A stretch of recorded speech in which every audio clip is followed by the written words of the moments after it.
Hi, and welcome to LB0 Fox India Norwegian Hem Ventures. I'm Morten, LB0 Fox India.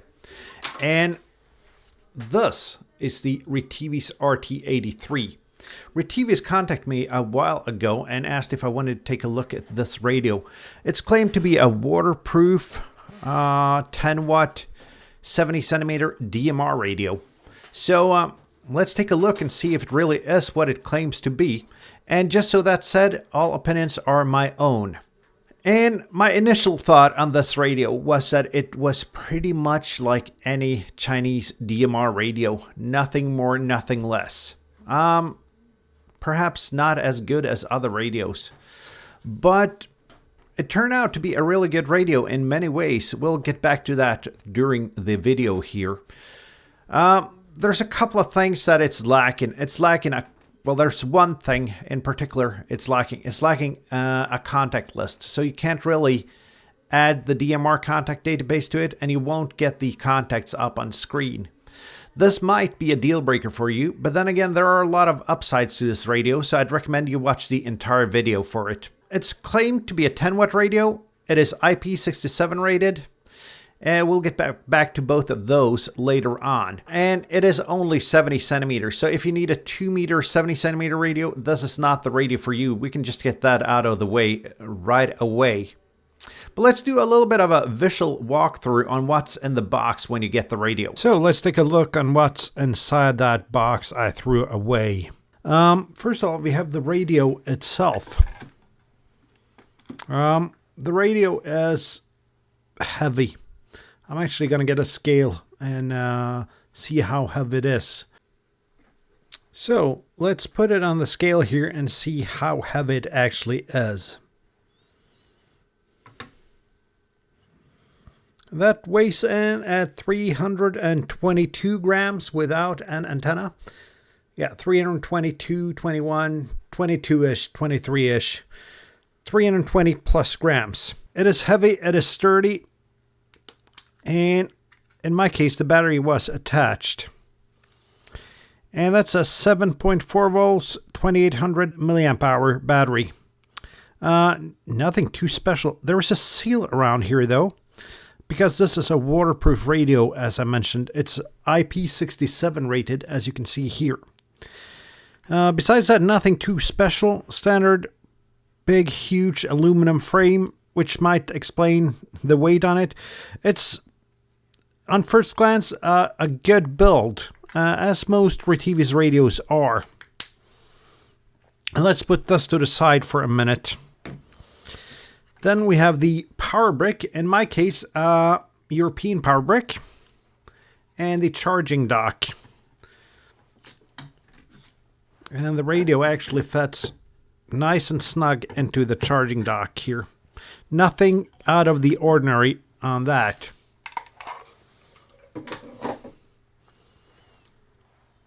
Then you have a lanyard. I don't really use these lanyards, but they might be good for something else. And you have two antennas. One short, stubby one, stiff. And not sure if you can see this, but that's 400 to 480 megahertz. This is a UHF only radio.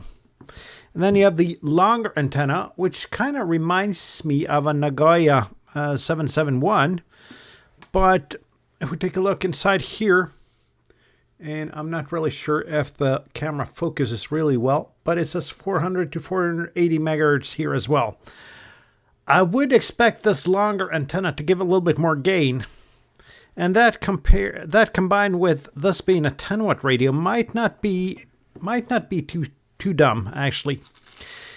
You have a belt clip which is just as sturdy as the radio itself. Let's see on the back here. The belt clip screws into the battery. As far as I can see, let's take the battery out. No, actually, the belt clip screws into the radio here, into that solid aluminum block that radio seems to be milled out of. Not too bad, actually. And then you got the program cable here. And that's standard USB cable with a Motorola plug on the end. So no Kenwood connector on this. And I think that's because of this programming cable speaker mic interface here, which is completely sealed and waterproof. And I was not prepared enough to bring a screwdriver, but let's use what I've got on hand at the shack and see if I can open it. And take a look at the seal here as well.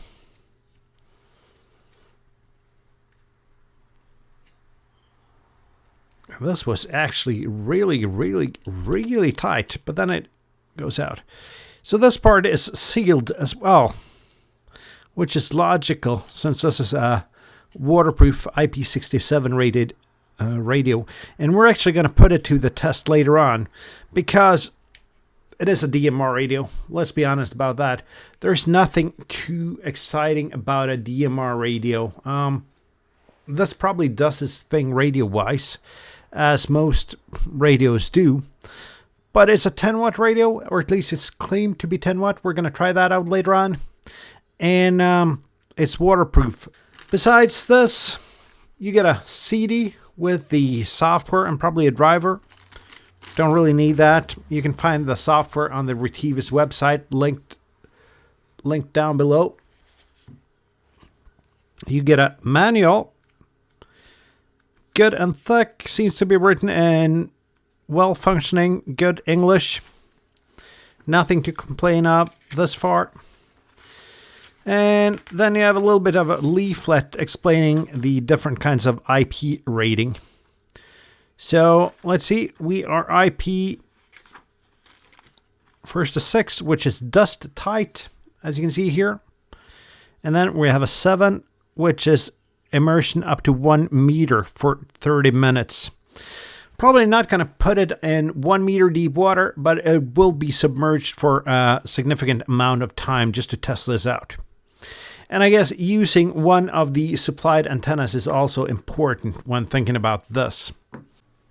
When you start the radio up, after programming it, starts up like this, nothing too special.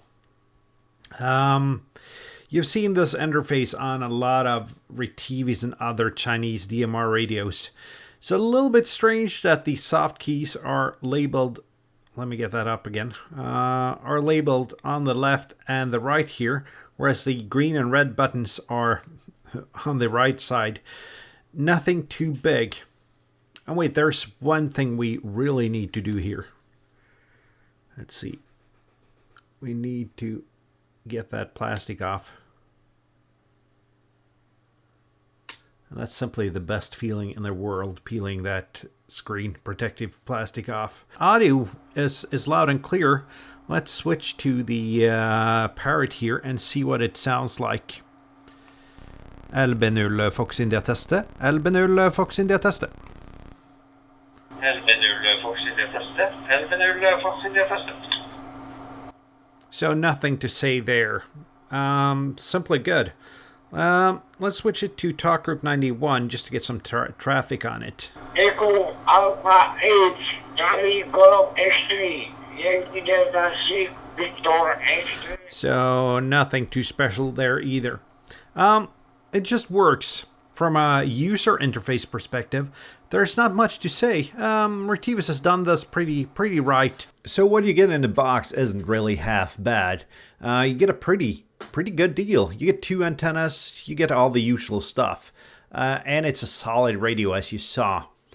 The display is actually really good on it after testing it for about a week. No complaints on that. It's actually one of the better displays I've seen from Retevis. In regards to programming the radio, I'm not going to go too deep into detail on that. There are a couple of videos doing that much better than I've done. TechMinds has a video on it, so I'll link that up here, and you can see how he programs the radio. It has only 3 zones and only 16 channels in each zone. And while that sounds a little bit less than ideal, let's do a quick thought experiment here. I usually use about 7 or 8 talk groups, nothing more than that, and that's more than enough for me. I got 1 repeater zone for the nearest repeater. I have 1 hotspot zone, and I have 1 analog zone, and those are the 3 zones that I use. It is not the easiest radio to program, but it's not the hardest radio to program either. It's typical Chinese DMR code plug software, and it works. It took me about 15 minutes to program this radio, so nothing too bad, nothing out of the usual on that. To the next point though, the radio is claimed to be an IP67 waterproof rating. That means that it should be good to be submerged in water at 1 meter depth for half an hour. I'm not going to do 1 meter, I'm not going to do half an hour, but if you take a look at this clip, I did 10 minutes, and let's see how that works.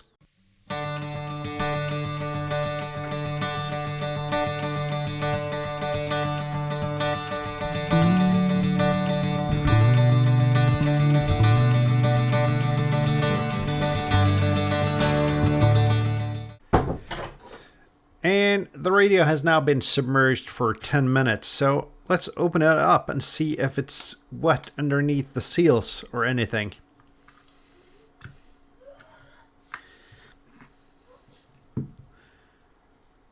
And it's at least dry under the battery here.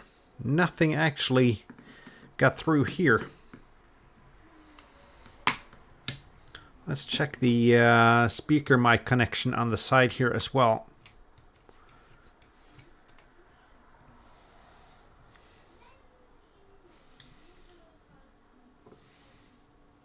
It's a little bit wet around here, but where the seal has sealed the connector, it's actually dry. So let's just dry it off a little bit.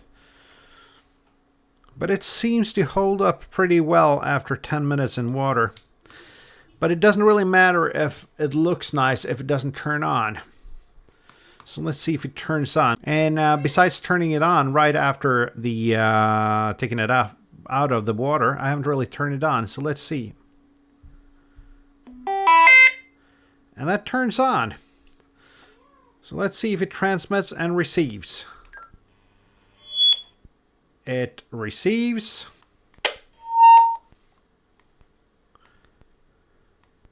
And it transmits. So we're good there. Let's get it over to some DMR and see if there are any, if it works on DMR now.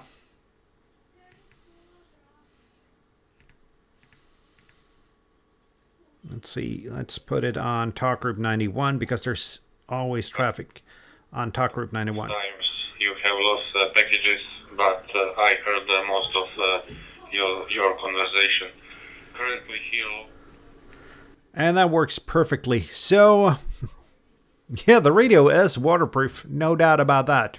So with that, we've established that the radio really is waterproof, and that's actually a good thing. At least if you live, like I do, in a place where it rains a lot, is a radio you can keep clipped to your backpack on the outside, not being afraid of it getting wet. So that's a really good thing. Now on to the power test. I was kind of curious if this really was a 10 watt radio. I also tested the Aliens HD1 a while ago, and it turned out that that wasn't a 10 watt radio.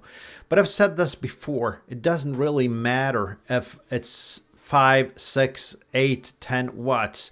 You'll usually get the same performance from an HD. The antenna and your location is usually way more important than the actual output power.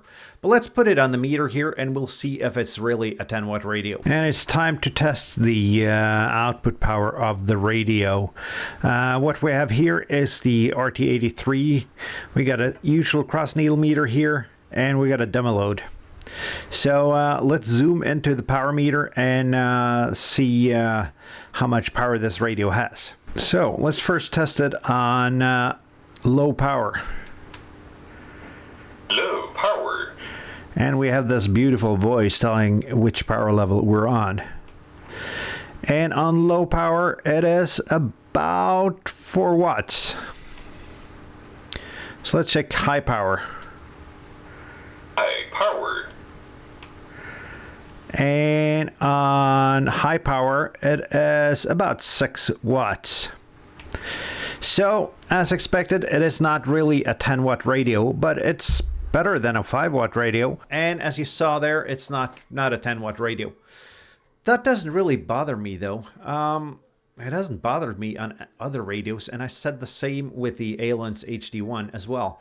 It's not a 10-watt radio, but it's a little bit more than a Baofeng, and it's usually good enough. And let's be honest about it, most DMR radios are used with a hotspot, and that hotspot is usually a meter or two away from where you're sitting. So for most people, it doesn't really matter if it's 6 or it's 10 watts. But it might be important for you, so it's good for you to know this. So let's do a couple of conclusions on this radio, though. It's not a radio for everyone, especially since it's 70 centimeters only, it's lacking a contact list, and it's not the advertised 10 watts. But it's probably the best audio I've ever heard on a DMR radio. The speaker is loud, it's clear, the modulation is good, so it's absolutely a great radio in that sense. It is waterproof, and for some people that might be really what you need. It is also really rugged, so it's a tough radio. And I guess that's its biggest upsides. It's a waterproof, tough radio with great audio quality. And for some people, that might be exactly what you're looking for. For other people, the lack of contact list might be a deal breaker. The only 70 centimeters might be a deal breaker. So I'm not really gonna say if this is a radio for you or not. You gotta judge the upsides and the downsides. And I like this radio. I really do. I'd probably buy it again. And at the time of recording, this radio is $125.99 over at the Retevis website. And there's a link to the radio down below that you can use to take a look at it. And I guess that's it. It's not the best DMR radio. It's not the worst DMR radio. You get a lot of bang for your buck here if waterproof, rugged radio, and a little bit less than 10 watt is what you're looking for. Also, the great audio quality. But there are a couple of downsides, so I'm going to let you decide. That's it for now. I'm Morten, LB0 Fox India. This is LB0 Fox India Norwegian Ham Ventures. Please do consider liking, subscribing, and perhaps leave a comment down below. Also, there are a couple of ways down below to support the channel financially. And that's it for now. Until next time, guys, 7-3.